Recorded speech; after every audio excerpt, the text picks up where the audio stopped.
Hello, എൻ്റെ പേര് ജുനൈദ്. ഞാൻ പോപ്പുലർ വെഞ്ചേഴ്സിൻ്റെ ഇൻവെസ്റ്റ്മെൻറ്റ് കൺസൾട്ടൻ്റ് ആണ്. സോ പോപ്പുലർ വെഞ്ചേഴ്സ് പുതിയതായിട്ട് മാർക്കറ്റിലേക്ക് ഇൻട്രൊഡ്യൂസ് ചെയ്യാൻ പോകുന്ന ഒരു റീറ്റെയിൽ സ്റ്റോർ കോൺസെപ്റ്റ് ഉണ്ട്. ആ സ്റ്റോർ കോൺസെപ്റ്റ് ഡിസ്കസ് ചെയ്യുകയും അതിലുള്ള ഇൻവെസ്റ്റ്മെൻറ്റ് സാധ്യതകൾ ഡിസ്കസ് ചെയ്യുകയും ചെയ്യുകയാണ് ഈ ഒരു പ്രസൻറ്റേഷൻ്റെ ഉദ്ദേശം എന്ന് പറയുന്നത്. സോ നമുക്ക് പോപ്പുലർ വെഞ്ചേഴ്സ് തന്നെ തുടങ്ങാം. പോപ്പുലർ വെഞ്ചേഴ്സ് 2016 ഓപ്പറേഷൻസ് സ്റ്റാർട്ട് ചെയ്തിട്ടുള്ള ബിസിനസ്സാണ്. തിരൂർ ബേസ് ചെയ്തുകൊണ്ട് പവർ ടൂൾസ് മേഖലയിൽ റീറ്റെയിൽ, ഹോൾസെയിൽ, അതുപോലെ ഡിസ്ട്രിബ്യൂഷൻ, ഈ 3 കാര്യങ്ങളും പോപ്പുലർ വെഞ്ചേഴ്സ് കഴിഞ്ഞ 8 വർഷമായിട്ട് ചെയ്യുന്നുണ്ട്.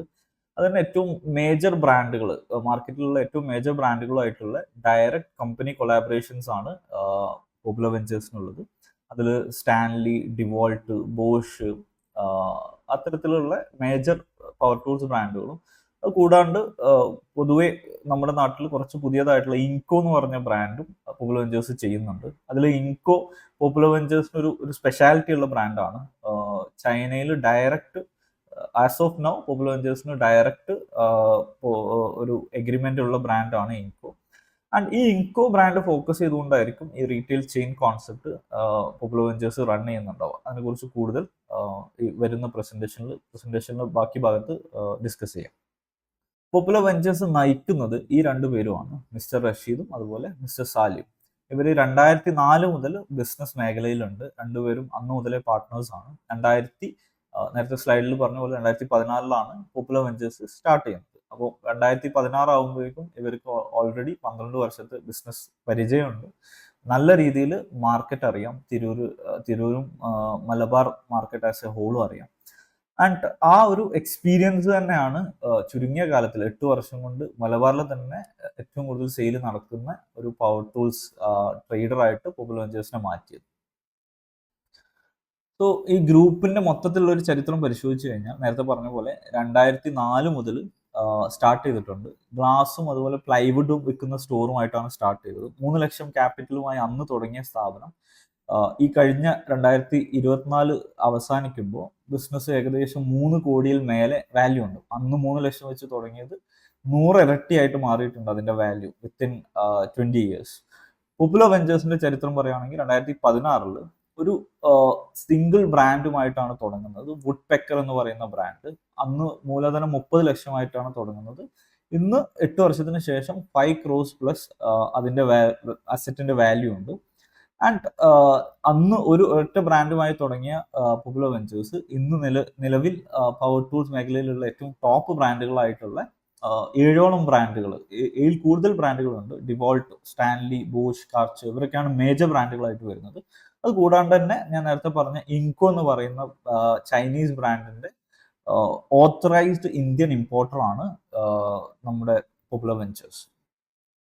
ഇനി പോപ്പുലർ വെഞ്ചേഴ്സ് ഈ മേഖലയിൽ 8ഓളം വർഷം ഉണ്ട് എന്ന് പറഞ്ഞു.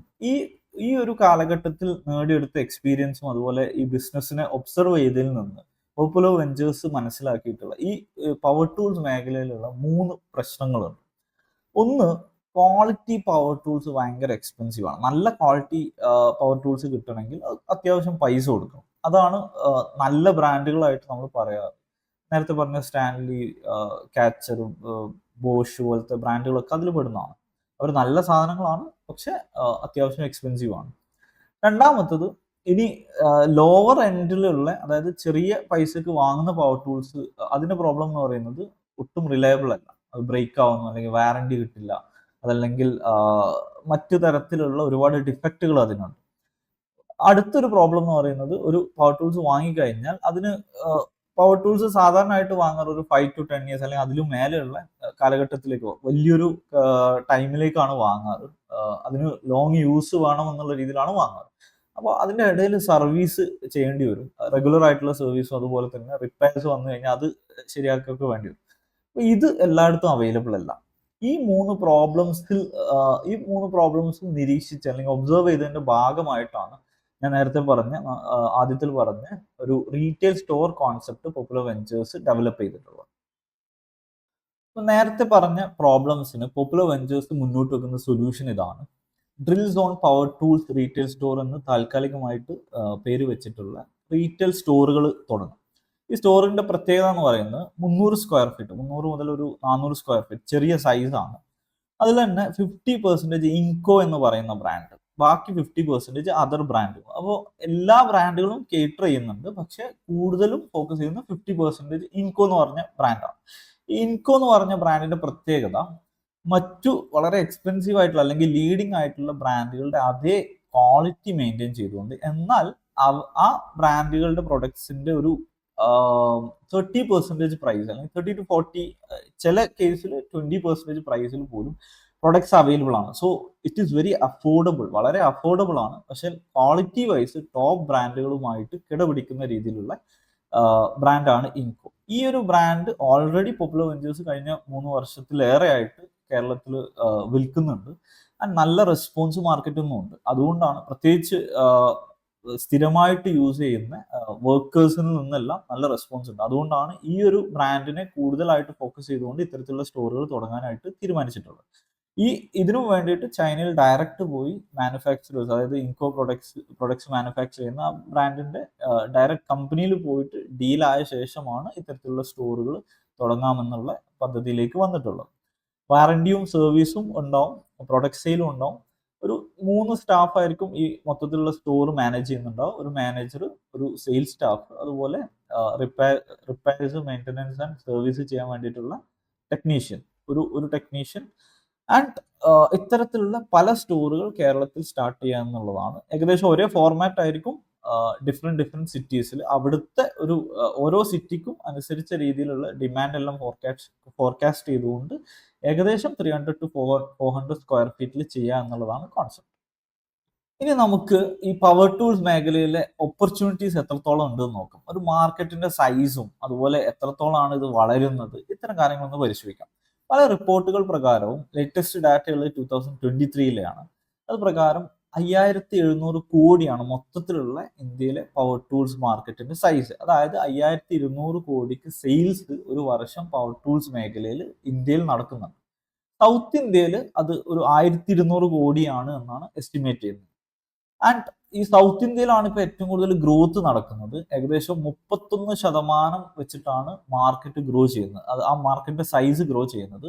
മൊത്തത്തിലുള്ള ഇന്ത്യ നോക്കുകയാണെങ്കിൽ ഒരു 8.5% ഉള്ളൂ. പക്ഷെ സൗത്ത് ഇന്ത്യയിലേക്ക് ഫോക്കസ് ചെയ്യുമ്പോൾ ഒരു 30% മേലെ ഗ്രോത്ത് നടക്കുമെന്നാണ് പല റിപ്പോർട്ടുകളും പറയുന്നത്. അതായത് സൗത്ത് ഇന്ത്യയിൽ ഇത്തരത്തിലുള്ള പവർ ടൂൾസ് ഇനി കൂടുതലായിട്ട് ആളുകൾ വാങ്ങുകയും ഉപയോഗിക്കുകയും ചെയ്യാനാണ് സാധ്യത എന്നുള്ളതാണ് പല റിപ്പോർട്ടുകളും പറയുന്നത്. സോ അടുത്തതായിട്ട് പോപ്പുലർ വെഞ്ചേഴ്സിന്റെ ബിസിനസ് മോഡൽ ഒന്ന് നോക്കാം. ബിസിനസ് മോഡൽ എന്ന് പറയുമ്പോൾ പോപ്പുലർ വെഞ്ചേഴ്സ് എങ്ങനെയാണ് മൊത്തത്തിൽ ഈ പറയുന്ന മൾട്ടിപ്പിൾ സ്റ്റോറുകൾ ഓപ്പറേറ്റ് ചെയ്യുന്നതും കൺട്രോൾ ചെയ്യുന്നതും. ഇതിൽ കുറച്ച് ഫങ്ഷൻസ്, പോപ്പുലർ വെഞ്ചേഴ്സിന് ഒരു ഹെഡ് ക്വാർട്ടേഴ്സ് ഉണ്ടാവും. അവിടെ നിന്നായിരിക്കും കുറച്ച് കാര്യങ്ങൾ നിയന്ത്രിക്കുന്നുണ്ടാവുക. ബാക്കി കാര്യങ്ങൾ സ്റ്റോറിൽ നടക്കുന്ന കാര്യങ്ങൾ ഡയറക്റ്റ് ആയിട്ട് ആദ്യം പറഞ്ഞുതരാം. സ്റ്റോറിൽ basically sales, service, customer care, billing, കസ്റ്റമേഴ്സിന്റെ അടുത്ത് നിന്ന് പേയ്മെന്റ് വാങ്ങി വെക്കുക, ഇത്തരം കാര്യങ്ങളാണ് സ്റ്റോറിൽ നടക്കുക. നോർമലി ഒരു റീറ്റെയിൽ സ്റ്റോറിൽ നടക്കുന്ന ആ കാര്യങ്ങളാണ് വരിക. പക്ഷേ ഹെഡ് ക്വാർട്ടേഴ്സിൽ നിന്ന് കൃത്യമായിട്ടുള്ള മോണിറ്ററിങ്ങും കൃത്യമായിട്ടുള്ള ഗൈഡൻസും കൺട്രോളും ഉണ്ടാവും. അപ്പോൾ മാർക്കറ്റിംഗ് സെൻട്രലൈസ്ഡ് ആയിട്ടായിരിക്കും നടക്കുന്നുണ്ടാവുക. അപ്പോൾ മൊത്തത്തിൽ ഒരുപാട് സ്റ്റോറുകളിലേക്കുള്ള മാർക്കറ്റിംഗ് സെൻട്രലൈസ്ഡ് ആയിട്ട് ചെയ്യുമ്പോൾ ഒന്നുകൂടി എഫക്റ്റീവ് ആയിട്ട് ചെയ്യാനും കോസ്റ്റ് ഇഫക്റ്റീവ് ആയിട്ട് എല്ലായിടത്തും റീച്ച് ചെയ്യാനും പറ്റും. റിക്രൂട്ട്മെന്റും അതുപോലെ ട്രെയിനിങ്ങും നടക്കുന്നുണ്ടാവുക ഹെഡ് ക്വാർട്ടേഴ്സിൽ നിന്നാണ്. സോ എസ്പെഷ്യലി സ്റ്റോർ മാനേജറും അതുപോലെ നമ്മുടെ ടെക്നീഷ്യൻസ്, ഇവരൊന്നും കൂടി സ്കിൽഡ് ആവേണ്ട ആളുകളാണ്. അവരെ റിക്രൂട്ട്മെന്റ് ഡെഫിനറ്റ്ലി ഹെഡ് ക്വാർട്ടേഴ്സിൽ നിന്നായിരിക്കും. സെയിൽസ്മാൻമാരെ ചിലപ്പോൾ ലോക്കലി റിക്രൂട്ട് ചെയ്യാനും ഓക്കെ ആയിരിക്കും. ആൻഡ് അവർക്കുള്ള ട്രെയിനിങ്, ഈ സ്റ്റാഫിനൊക്കെയുള്ള ട്രെയിനിങ്, അതുപോലെ അവരുടെ പെർഫോമൻസ് മാനേജ്മെന്റ്, പിന്നെ ഇൻവെന്ററി സപ്ലൈ, അതായത് പ്രൊഡക്ട്സ് സപ്ലൈ ചെയ്യുന്നത് കംപ്ലീറ്റ്ലി ഹെഡ് ക്വാർട്ടേഴ്സിൽ നിന്നായിരിക്കും. ആൻഡ് ഫൈനാൻഷ്യൽ ആയിട്ടുള്ള പ്ലാനിങ്ങും മോണിറ്ററിങ്ങും ഹെഡ് ക്വാർട്ടേഴ്സിൽ നിന്നുണ്ടാവും. ഒരു മന്ത്ലി ഇവാലുവേഷൻ ഉണ്ടാവും ഹെഡ് ക്വാർട്ടേഴ്സ്, ക്വാർട്ടർലി വിസിറ്റ് ഉണ്ടാവും. ഇത്തരത്തിലാണ് കൺട്രോൾ ആൻഡ് കോർഡിനേറ്റ് ചെയ്ത് പോകുന്നുണ്ടാവുക. അടുത്തതായിട്ട് നമ്മുടെ ഡ്രിൽ സോൺ റീറ്റെയിൽ ഔട്ട്ലെറ്റുകളിലൂടെ വിൽക്കാൻ പോകുന്ന പ്രൊഡക്ട്സുകളെ കുറിച്ചൊന്ന് പറഞ്ഞുതരാം. നേരത്തെ മുതലേ ഞാൻ പറയുന്നുണ്ട് നമ്മൾ വിൽക്കാൻ പോകുന്നത് പവർ ടൂൾസ് ആണെന്ന്. എന്നാലും അതിലെ കൃത്യമായിട്ടുള്ള കാറ്റഗറീസ് എന്തൊക്കെയാണെന്നുള്ളതാണ് ഈ ഒരു സ്ക്രീനിൽ കാണുന്നത്. അതിൽ തന്നെ 2 തരത്തിലായിട്ട് ഡിവൈഡ് ചെയ്തിട്ടുണ്ട്. ബേസ്ഡ് ഓൺ ആരായിരിക്കും ഇത് യൂസ് ചെയ്യാൻ പോകുന്ന കസ്റ്റമേഴ്സ് അല്ലെങ്കിൽ പർച്ചേസ് ചെയ്യാൻ പോകുന്ന കസ്റ്റമേഴ്സിനെ ബേസ് ചെയ്തു. ഒന്ന് പ്രൊഫഷണൽ ആയിട്ടുള്ള ആളുകളാണ്, ടെക്നീഷ്യൻസും ബിൽഡേഴ്സും. അവർക്ക് ഈ കൺസ്ട്രക്ഷൻ അല്ലെങ്കിൽ എന്തെങ്കിലും റിപ്പയർസ്, മെയിൻ്റെനൻസ്, ഈ കാര്യങ്ങൾക്ക് വേണ്ടിയിട്ടായിരിക്കും മെയിനായിട്ട് അവരുടെ ഈ പവർ ടൂൾസിന്റെ യൂസ്.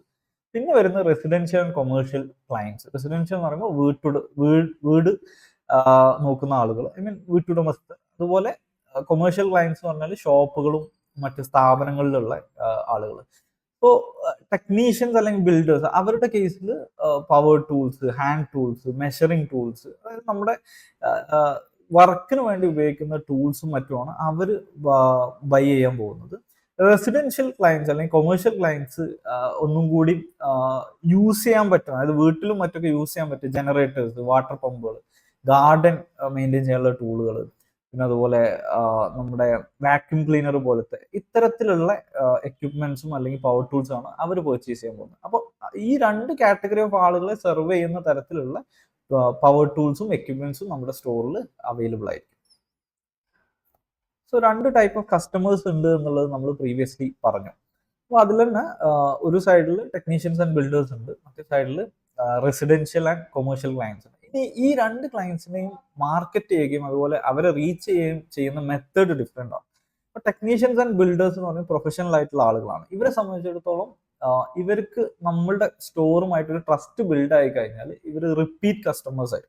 അതുകൊണ്ട് തന്നെ ഇവരുമായിട്ടൊരു ലോങ് ടേം റിലേഷൻഷിപ്പ് ബിൽഡ് ചെയ്യാനായിരിക്കും നമ്മൾ ശ്രമിക്കുന്നുണ്ടാവും. അപ്പോൾ റെഗുലർ കമ്മ്യൂണിക്കേഷൻ, ലോയൽറ്റി പ്രോഗ്രാംസ്, അവർ പർച്ചേസ് ചെയ്യുന്നതിനനുസരിച്ച് ചെറിയ ഡിസ്കൗണ്ട്സ് എക്സ്ട്രാ കിട്ടുന്ന രീതിയിൽ, റെഫറൽ പ്രോഗ്രാംസ്, അവർക്ക് വേറെ ടെക്നീഷ്യൻസും ബിൽഡേഴ്സിനെയും റെഫർ ചെയ്ത് കൊണ്ടുവരാം, അതിനുള്ള എന്തെങ്കിലും ഇൻസെന്റീവ്സ് ഉണ്ടാവും. പിന്നെ അവർക്ക് വേണ്ടിയിട്ട് ഇവന്റ്സും അവർ നടത്തുന്ന ഇവന്റ്സ് സ്പോൺസർ ചെയ്യുന്ന രീതിയിലുള്ള മാർക്കറ്റിംഗ്. അപ്പോൾ ഇതെല്ലാം ഒരു ലോങ് ടേമിൽ അവർ നമ്മുടെ ക്ലയൻസ് ആയിരിക്കണം അല്ലെങ്കിൽ കസ്റ്റമേഴ്സ് ആയിരിക്കണം എന്നുള്ള ഉദ്ദേശത്തോടെ ചെയ്യുന്ന കാര്യങ്ങളാണ്. പക്ഷെ റെസിഡൻഷ്യൽ ആൻഡ് കൊമേഴ്ഷ്യൽ ക്ലയൻസിന് പ്രത്യേകത എന്ന് പറയുന്നത് അവർ വർഷത്തിൽ ചിലപ്പോൾ ഒരിക്കലോ അല്ലെങ്കിൽ വളരെ റയർ ആയിട്ട് നമ്മൾ വിസിറ്റ് ചെയ്യുള്ളൂ. വിസിറ്റ് ചെയ്യുമ്പോൾ നല്ല പർച്ചേസ് ചെയ്യുമെങ്കിലും ഫ്രീക്വൻസി കുറവായിരിക്കും. അവർ മാർക്കറ്റ് ചെയ്യുന്നത് കുറച്ച് ഡിഫറെൻ്റ് ആയിട്ടാണ്. സോ അവരിലേക്ക് നമ്മൾ എത്താൻ പോകുന്നത് ഒന്ന് സോഷ്യൽ മീഡിയ ത്രൂ ആക്റ്റീവ് ആയിട്ടുള്ള നമ്മളുടെ സോഷ്യൽ മീഡിയ പേജസും കാര്യങ്ങളും ഉണ്ടാവും. അതിലൂടെ തന്നെ ആഡ്സും കാര്യങ്ങളൊക്കെ റൺ ചെയ്യും. ഇൻഫ്ലുവൻസേഴ്സ് ത്രൂ മാർക്കറ്റ് ചെയ്യാൻ നോക്കും. ലൈവ് ഡെമോസ് കാണിച്ചു കൊടുക്കും. അവർ സ്റ്റോർ വിസിറ്റ് ചെയ്യുമ്പോൾ നമ്മുടെ പ്രൊഡക്ട്സിന്റെയും അതുപോലെ നമ്മുടെ ഒരു സർവീസിന്റെ ഒക്കെ ലൈവ് ഡെമോസ് കാണിച്ചു കൊടുക്കും. പിന്നെ റെഫറലായിട്ട് അവർ വേറെ ആരെങ്കിലും കൊണ്ടുവരികയാണെങ്കിൽ ഒരു ഇൻസെന്റീവ് കൊടുക്കുന്ന രീതിയിലും ചെയ്യും. രണ്ടും രണ്ട് രീതിയിലാണ്, പക്ഷെ എന്നാൽ പോലും രണ്ടുപേരും ഒരുപോലെ ഫോക്കസ് ചെയ്തുകൊണ്ടായിരിക്കും ടോട്ടൽ മാർക്കറ്റിംഗ് റൺ ചെയ്യുന്നുണ്ടാവും. സോ നമ്മളുടെ ഈ ഒരു പോപ്പുലർ വെഞ്ചേഴ്സിന്റെ ഡ്രിൽ സോൺ എന്ന് പറയുന്ന റീറ്റെയിൽ സ്റ്റോർ കോൺസെപ്റ്റിന്റെ ബിസിനസ്സും അതിന്റെ മാർക്കറ്റും ബിസിനസ്സും അതിന്റെ ഓപ്പറേഷൻസും അതെങ്ങനെയാണ് നടക്കുക കാര്യങ്ങളെല്ലാം നമ്മൾ ഡിസ്കസ് ചെയ്തു. ഇനി അതിന്റെ ഏറ്റവും ഇമ്പോർട്ടൻ്റ് ആയിട്ടുള്ള കാര്യങ്ങളിലേക്ക് എത്താം.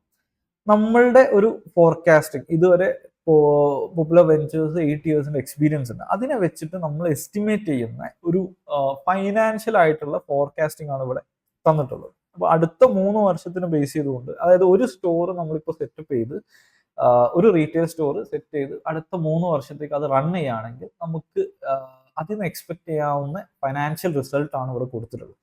ആവറേജ് ഒരു 1.5 CR സെയിൽ ഒരു വർഷത്തിൽ നടക്കും, ആവറേജ് ആണ്. അതിൽ നിന്ന് നമുക്ക് ഏറ്റവും ലാസ്റ്റ് ആയിട്ട് എല്ലാ എക്സ്പെൻസസും കിഴിച്ച് 12% നെറ്റ് പ്രോഫിറ്റ് ഉണ്ടാവും. ഒരു ബ്രേക്ക് ഇവൻ ആവാൻ, അതായത് പ്രോഫിറ്റ് ആവാൻ 70 ലക്ഷത്തിന്റെ സെയിലെങ്കിലും മിനിമം ചെയ്യണം. അപ്പൊ 70 ലക്ഷം വരെ ചെയ്യും. അതിൽ കുറവാണെങ്കിൽ നമ്മൾ എക്സ്പെൻസ് കൂടുതലും സെയിൽ കുറവെന്നുള്ള രീതിയിൽ ലോസിലായിരിക്കും. പക്ഷെ അതിൽ കൂടുതലാവുമ്പോഴാണ് നമുക്ക് പ്രോഫിറ്റിലേക്ക് വരുന്നത്. ആൻഡ് ഇതിൽ ഇൻവെസ്റ്റ് ചെയ്യുന്ന ഒരു ഇൻവെസ്റ്ററെ സംബന്ധിച്ചിടത്തോളം അവർക്ക് റിട്ടേൺസ് കിട്ടിക്കൊണ്ട് തന്നെ 4 വർഷത്തിനുള്ളിൽ പേ ബാക്ക് ആവും. അതായത് ഇപ്പോൾ ഫോർ എക്സാമ്പിൾ 1 lakh ആണ് ഒരാൾ ഇൻവെസ്റ്റ് ചെയ്യുന്നതെങ്കിൽ അവർക്ക് 4 വർഷം കൊണ്ട് ഇതിൽ നിന്നുള്ള ഡിവിഡൻസ് കിട്ടിക്കൊണ്ട് 1 lakh റിക്കവർ ചെയ്യാൻ പറ്റും. അപ്പോൾ പേ ബാക്ക് പീരീഡ് വരുന്നത് 4 വർഷമാണ്. അതുകൊണ്ട് തന്നെ നമ്മുടെ ആനുവൽ ROI, അതായത് വർഷത്തിലുള്ള ഒരു റിട്ടേൺ ഓൺ ഇൻവെസ്റ്റ്മെന്റ് എന്ന് പറയുന്നത് 25%. 25% 4 വർഷമാകുമ്പോഴാണ് 100%ലേക്ക് വരുന്നത്. സോ അതിനെ ബേസ് ചെയ്തുകൊണ്ട് 25% per annum എന്നുള്ള റിട്ടേൺസ് ആണ് കിട്ടുക.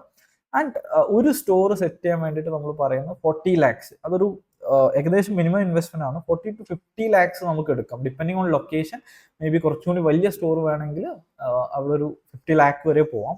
സോ വലിയ ലൊക്കേഷൻ, നല്ല ലൊക്കേഷൻ, വലിയ സ്റ്റോറാണ്, അതിനനുസരിച്ച് സെയിൽസ് കൂടുതലായിരിക്കും. അതുകൊണ്ട് തന്നെ ബാക്കിയുള്ള ഫിഗേഴ്സിൽ, അതായത് പേ ബാക്ക് പീരീഡിലും ആനുവൽ ROIയിലൊന്നും വലിയ വ്യത്യാസം ഉണ്ടാവില്ല. ഒന്നുകൂടി ഇംപ്രൂവ് ആവുക എന്നല്ലാണ്ട് താഴോട്ട് പോകാൻ സാധ്യത കുറവാണ്. സോ ഇതാണ് നമ്മൾ മുന്നോട്ട് വെക്കുന്ന ഒരു പ്രപ്പോസൽ എന്ന് പറയുന്നത്. അതായത് നിങ്ങൾക്ക് പോപ്പുലർ വെഞ്ചേഴ്സിന്റെ ഡ്രിൽ സോൺ എന്ന് പറയുന്ന റീറ്റെയിൽ സ്റ്റോറിൽ ഒരു സിംഗിൾ സ്റ്റോറിന്റെ ഭാഗമാവാം. അതിൽ നമുക്കൊരു 40 to 50 lakhs ആണ് നമ്മൾ ടോട്ടൽ ഇൻവെസ്റ്റ്മെന്റ് ഒരു സ്റ്റോർ സെറ്റ് ചെയ്യാൻ വേണ്ടിയിട്ട്, ഇൻക്ലൂഡിങ് ഇൻവെന്ററി എല്ലാം വെച്ചിട്ട് നമ്മൾ സെറ്റ് ചെയ്യാൻ വേണ്ടിയിട്ട് ആവുന്നത്. അങ്ങനെ സെറ്റ് ചെയ്യുമ്പോൾ ഇതിൽ ഇൻവെസ്റ്റ് ചെയ്യുന്ന ഇൻവെസ്റ്റേഴ്സിന് ടോട്ടൽ 50% സ്റ്റേക്ക് എന്നുള്ള രീതിയിലാണ് നമ്മൾ ഫിക്സ് ചെയ്തിട്ടുള്ളത്. സോ ബാക്കി 50% പോപ്പുലർ വെഞ്ചേഴ്സിനായിരിക്കും ഹോൾഡ് ചെയ്യുന്നുണ്ടാവുക. പോപ്പുലർ വെഞ്ചേഴ്സ് ഈ ഒരു പെർട്ടിക്കുലർ സ്റ്റോറിലേക്ക് കൊണ്ടുവരുന്നുണ്ടാവും അവരുടെ എക്സ്പീരിയൻസും അവരുടെ ബിസിനസ് ചെയ്യാനുള്ള കഴിവും കാര്യങ്ങളൊക്കെയാണ്. ഫണ്ട് കംപ്ലീറ്റ്ലി ഇൻവെസ്റ്റ് കൊണ്ടുവരിക എന്നുള്ളൊരു മോഡലാണ് നമ്മൾ മുന്നോട്ട് വെക്കുന്നത്. ആൻഡ് അതിൽ നമ്മൾ യൂസ് ചെയ്യാൻ പോകുന്നത് ഈ 40 to 50 lakhs ഒരു ഇൻവെസ്റ്റർ ഇറക്കി കഴിഞ്ഞാൽ അതിൽ ഗുഡ് വില്ല്, ബ്രാൻഡ് വാല്യൂ പോലത്തെ കാര്യങ്ങൾ ഇൻക്ലൂഡഡ് അല്ല. കംപ്ലീറ്റ്ലി ആ സ്റ്റോറിന് വേണ്ടിയിട്ടാണ് എന്ത് ചെയ്യുക ഉപയോഗിക്കപ്പെടുക. ഇൻവെന്ററി 62% അതിൽ 62% ഇൻവെന്ററിക്കായിരിക്കും, അതായത് സ്റ്റോക്ക് പർച്ചേസ് ചെയ്യാൻ വേണ്ടിയിട്ടായിരിക്കും യൂസ് ചെയ്യുന്നുണ്ടാവുക. സ്റ്റോർ സെറ്റ് ചെയ്യാൻ വേണ്ടി 28%, 10% ബാക്കി 10% ഒരു വർക്കിംഗ് ക്യാപിറ്റൽ, മാർക്കറ്റിംഗ് ഫണ്ട് എന്നൊക്കെയുള്ള രീതിയിലായിരിക്കും ഉപയോഗിക്കുന്നുണ്ടാവാം. ഈ ഫണ്ടിൽ ₹1 പോലും പോപ്പുലർ വെഞ്ചേഴ്സ് എടുക്കുന്ന രീതിയിലല്ല, കംപ്ലീറ്റ്ലി ആ ഒരു സ്റ്റോർ സെറ്റ് ചെയ്യാൻ വേണ്ടിയിട്ട് തന്നെയാണ് ഉപയോഗപ്പെടുത്തുന്നുണ്ടാവുക. ആൻഡ് നെക്സ്റ്റ് നമുക്ക് സംസാരിക്കാനുള്ളത് ഇതിലേക്ക് നിങ്ങൾ ഇൻവെസ്റ്റ് ചെയ്യുമ്പോഴുള്ള ടേംസ് ആൻഡ് കണ്ടീഷൻസ്. ഇത് ഈ ഒരു പെർട്ടിക്കുലർ പ്രപ്പോസലിലെ 3 പേജ് നമ്മൾ അതിനായിട്ട് മാറ്റി വെച്ചിട്ടുണ്ട്. അപ്പോൾ അതിൽ മെയിൻ ആയിട്ട് വരുന്നത് ഫസ്റ്റ് ഇൻവെസ്റ്റ്മെന്റ് സ്ട്രക്ചർ. നേരത്തെ പറഞ്ഞ പോലെ 40 to 50 lakhs ആണ് ടോട്ടൽ ഇൻവെസ്റ്റ്മെന്റ് ആവുന്നത്. ആ ടോട്ടൽ ഇൻവെസ്റ്റ് ചെയ്യുന്ന ഇൻവെസ്റ്റേഴ്സിന് മൊത്തത്തിലുള്ള ആ ഇൻവെസ്റ്റേഴ്സിന് 50% സ്റ്റേക്ക് കിട്ടും. അതായത് ഓണർഷിപ്പ് ആ ഒരു റീറ്റെയിൽ സ്റ്റോറിന്റെ മാത്രം, മൊത്തത്തിലുള്ള ഗ്രൂപ്പിന്റെ അല്ല. അവർ ഇൻവെസ്റ്റ് ചെയ്യുമ്പോൾ ഫോർ എക്സാമ്പിൾ കോഴിക്കോട് എന്ന് പറഞ്ഞ സിറ്റിയിലാണ് ഒരു സ്റ്റോർ സെറ്റ് ചെയ്യുന്നത്. ആ സ്റ്റോറിൽ മാത്രം, ആ സ്റ്റോർ ഒരു LLPയുടെ കീഴിലായിരിക്കും. ആ LLPയിലേക്കാണ് ഇൻവെസ്റ്റ്മെന്റ് വരുന്നുണ്ടാവുക. ആ LLPയുടെ 50% ഇൻവെസ്റ്റ് ചെയ്യുന്നവർക്കുള്ളതാണ്. ആൻഡ് ഇതിൽ ഒരാൾ തന്നെ ഈ ഫുൾ എമൗണ്ട് കൊണ്ടുവരിക എന്നുള്ള കോൺസെപ്റ്റ് ഇല്ല. ഒരു ഷെയർ 1 lakh ആണ് എന്നുള്ള രീതിയിലാണ് നമ്മൾ ഫിക്സ് ചെയ്തിട്ടുള്ളത്. അപ്പോൾ മിനിമം 1 lakh വെച്ചിട്ട് ഒരാൾക്ക് ഇൻവെസ്റ്റ് ചെയ്ത് തുടങ്ങാവുന്നതാണ്. ആൻഡ് മൾട്ടിപ്പിൾ ഇത്തരത്തിലുള്ള ഷെയറുകൾ, ഇപ്പോൾ ഫോർ എക്സാമ്പിൾ 10 shares എടുത്തു കഴിഞ്ഞാൽ 10 lakhs അത്തരത്തിലും പോസിബിൾ ആണ്. ആ കംപ്ലീറ്റ് ഈ ഇൻവെസ്റ്റ്മെന്റ് മുഴുവൻ കിട്ടിയ ശേഷം കംപ്ലീറ്റ് ആയിട്ടുള്ള ഒരു കോസ്റ്റ് കൃത്യമായിട്ട് എസ്റ്റിമേറ്റ് ചെയ്ത ശേഷം, ഇപ്പോൾ 40 to 50 lakhs ആണെന്ന് പറഞ്ഞു, അതിൽ ചിലപ്പോൾ 45 lakh ആവും, 43 lakh ആവും. അത് എസ്റ്റിമേറ്റ് ചെയ്ത ശേഷമാണ് ഒരു ഷെയറിന് കൃത്യമായിട്ട് എത്ര പെർസെൻറ്റേജ് ഓണർഷിപ്പ് ഉണ്ടാവും എന്നുള്ളത് തീരുമാനിക്കപ്പെടുക. എന്തായാലും 1% നിർബന്ധമായിട്ടും എന്തായാലും ഉണ്ടാവും. ഫോർ എക്സാമ്പിൾ 50 lakhs ആണ് മൊത്തം ഇൻവെസ്റ്റ്മെന്റ് ആവുന്നതെങ്കിൽ ഒരു ഷെയറിന് 1% എന്നുള്ള രീതിയിൽ മൊത്തത്തിൽ 50% ഇൻവെസ്റ്റേഴ്സിന് ഉണ്ടാവും. സോ 50 lakhsന്റെ കുറവാണ് ഈ പറയുന്ന ടോട്ടൽ ഇൻവെസ്റ്റ്മെന്റ് വരുന്നതെങ്കിൽ 1% മേലെ ഒരു ഷെയറിന് ഒരു ഇക്വിറ്റി വാല്യൂ ഉണ്ടാവും. നൗ ഈ ഇത്തരത്തിൽ ഇൻവെസ്റ്റ് ചെയ്യുമ്പോൾ ബാക്കി 50% പോപ്പുലർ വെഞ്ചേഴ്സ് ആയിരിക്കും ഹോൾഡ് ചെയ്യുന്നുണ്ടാവാം. ബാക്കി 50% ഓണർഷിപ്പും അതുപോലെ തന്നെ കൺട്രോളും വോട്ടിംഗ് റൈറ്റ്സും പോപ്പുലർ വെഞ്ചേഴ്സിനായിരിക്കും. ബേസിക്കലി പോപ്പുലർ വെഞ്ചേഴ്സ് ആയിരിക്കും കംപ്ലീറ്റ്ലി ബിസിനസ് റൺ ചെയ്യുക. ഇൻവെസ്റ്റർ വിൽ ബി ഒരു പാസീവ് ഇൻവെസ്റ്റർ ആയിരിക്കും. അതായത് ബിസിനസ്സിൽ റൈറ്റ്സ് ഉണ്ട്, ബിസിനസ്സിലെ ഓപ്പറേഷൻസിലും മറ്റും റൈറ്റ്സ് ഉണ്ടാവില്ല. ഓണർഷിപ്പ് റൈറ്റ്സ് ഉണ്ട്, പക്ഷെ ഓപ്പറേഷൻസും decision making completely popular ventures ആയിരിക്കും ഹാൻഡിൽ ചെയ്യുന്നുണ്ടാവും. ആൻഡ് ഈ ഓണർഷിപ്പിനെ ബേസ് ചെയ്തുകൊണ്ടായിരിക്കും പ്രോഫിറ്റ് ഷെയറിംഗും വരിക. സോ ഓരോ ഇയറിലും എത്ര പ്രോഫിറ്റ് ആണ് ഈ പെർട്ടിക്കുലർ സ്റ്റോറിൽ, ആ സിംഗിൾ സ്റ്റോറിൽ നിന്ന് ജനറേറ്റ് ചെയ്യുന്നത്, അതിന് 50% ഇൻവെസ്റ്റേഴ്സിനുള്ളതാണ്, ബാക്കി 50% പോപ്പുലർ വെഞ്ചേഴ്സ്. പിന്നെ ഒരു 3 years ലോക്ക് ഇൻ പീരീഡ് ഉണ്ട്, അത് നിർബന്ധമായിട്ടും പാലിക്കേണ്ടതാണ്. അതായത് നിങ്ങൾ ഇൻവെസ്റ്റ് ചെയ്ത് കഴിഞ്ഞാൽ 3 വർഷം ആ ഇൻവെസ്റ്റ്മെന്റ് എമൗണ്ട് പോപ്പുലർ വെഞ്ചേഴ്സിന്റെ ആ പെർട്ടിക്കുലർ സ്റ്റോറിൽ നിങ്ങൾ കീപ്പ് ചെയ്യണം. ഇതിന്റെ റീസൺ ഒരു 3 വർഷം കൊണ്ടാണ് ആ സ്റ്റോർ അത്യാവശ്യം സ്റ്റേബിൾ ആയിട്ട് ഒരു എക്സ്ട്രാ ഫണ്ട് എല്ലാം ജനറേറ്റ് ചെയ്ത് തുടങ്ങാം. ഐ മീൻ പ്രോഫിറ്റ് ജനറേറ്റ് ചെയ്യും, പക്ഷെ എന്നാൽ പോലും ഒരു കൃത്യമായിട്ട് റൺ ചെയ്യാനുള്ള ഫണ്ടും കൂടി അതിൽ വളരെ സ്റ്റേബിൾ ആയിട്ട് ഉണ്ടാവും. അപ്പൊ അതിന് മുമ്പായിട്ട് ഇൻവെസ്റ്റ്മെന്റ് വലിക്കാൻ അല്ലെങ്കിൽ പിൻവലിക്കാൻ നിന്ന് കഴിഞ്ഞാൽ മേ ബി ആ ഒരു ഓപ്പറേഷൻസിന്റെ സ്റ്റെബിലിറ്റി അത് ബാധിക്കും. 3 വർഷത്തിന് ശേഷം നിങ്ങൾക്ക് എന്ത് ചെയ്യാം, എക്സിറ്റ് ആവാവുന്നതാണ്. ഒരു 3 months നോട്ടീസ് വരും. 3 മാസം മുമ്പ് നിങ്ങൾ അറിയിച്ചു കഴിഞ്ഞാൽ പോപ്പുലർ വെഞ്ചേഴ്സ് നിങ്ങളെ സെറ്റിൽ ചെയ്യാനുള്ള നടപടികൾ ചെയ്യുന്നതാണ്. ആൻഡ് എങ്ങനെയാണോ ഇപ്പോൾ നിങ്ങൾ ഈ ഒരു പെർട്ടിക്കുലർ ഇൻവെസ്റ്റ്മെന്റ് പ്ലാനിലേക്ക് വന്നത്, അതൊരു പെർട്ടിക്കുലർ വാല്യൂ നമ്മൾ വെച്ചിട്ടാണ് വന്നിട്ടുള്ളത്. അപ്പോൾ ആ ടൈമിൽ പിരിഞ്ഞു പോകുമ്പോൾ എത്രയാണ് ആ ഷെയറിന്റെ വാല്യൂ, അതിനെ ബേസ് ചെയ്തുകൊണ്ട് തന്നെ ആയിരിക്കും നിങ്ങളെ പിരിച്ചുവിടുക മീൻസ് നിങ്ങളെ സെറ്റിൽ ചെയ്യുന്നുണ്ടാവും എക്സിറ്റ് ആവുമ്പോൾ. പിന്നെ ഇവിടെ LLP ഫോം ചെയ്തുകൊണ്ട് ചെയ്യുക എന്നുള്ളത് കൊണ്ട് നിങ്ങളുടെ ലയബിലിറ്റി, അതായത് നിങ്ങൾ ബിസിനസ്സിലേക്ക് നിങ്ങൾ കൊണ്ടുവരുന്ന ഫണ്ടായിരിക്കും മാക്സിമം നിങ്ങളുടെ ഒരു ലയബിലിറ്റി എന്ന് പറയുന്നത്. അത് ജനറൽ ടേം ആയിട്ട് പറയുന്നതാണ്. അതായത് ബിസിനസ്സിൽ നിങ്ങൾ നിക്ഷേപിച്ച ഫണ്ടിന് അപ്പുറത്തേക്ക് നിങ്ങൾക്ക് ഒരു ലയബിലിറ്റി വരാൻ ചാൻസ് ഇല്ല. ആൻഡ് ലോസ് മാക്സിമം ഇല്ലാതാക്കാനുള്ള എല്ലാ കാര്യങ്ങളും പോപ്പുലർ വെഞ്ചേഴ്സിന്റെ ഭാഗത്തുനിന്ന് ചെയ്യുന്നതാണ്. ഒരു ബിസിനസ് ആകുമ്പോൾ എപ്പോഴും റിസ്ക് ഉണ്ട്, പക്ഷെ എന്നാൽ പോലും ഇതുവരെയുള്ള എക്സ്പീരിയൻസും പിന്നെ അതുപോലെ മാർക്കറ്റിംഗ് നോളജും വെച്ചിട്ട് ഒരു പ്രോഫിറ്റിനുള്ള ചാൻസ് ആണ് കൂടുതലും പോപ്പുലർ വെഞ്ചേഴ്സ് കാണുന്നത്. അപ്പോൾ അഥവാ ലോസിലേക്ക് പോയി കഴിഞ്ഞാൽ നിങ്ങൾ ഇൻവെസ്റ്റ് ചെയ്ത എമൗണ്ട് ആയിരിക്കും അവിടെ ഒരു മാക്സിമം പോകുന്നുണ്ടാവും, അതിലപ്പുറത്തേക്ക് നിങ്ങൾക്ക് ലയബിലിറ്റി ഒന്നും വരുന്നുണ്ടാവില്ല.